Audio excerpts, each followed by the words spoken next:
তো তো শুনছো না কি হইছে হুজুরে যে কালকে সারা রাত ওই মায়ের সাথে ঘুমাইছে। কি করবা আগে তো কস না তুমি কি জানো?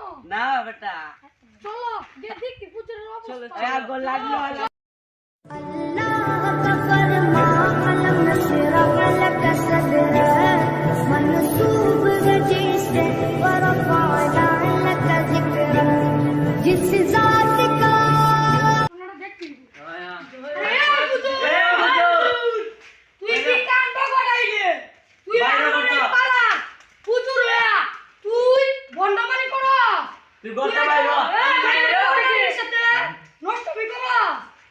বড় হুজুর চলো তো দেখি কে দিলা হ্যাঁ তোমরা কে আরে তুই কামটা কি করতাইলে? আরে বুঝে ভাই শুনেন আপনারা কি জন্য গাইলিতেছেন আরে হুজুর কামটা না হুজুর খুব ভালো কাম করছে না আমি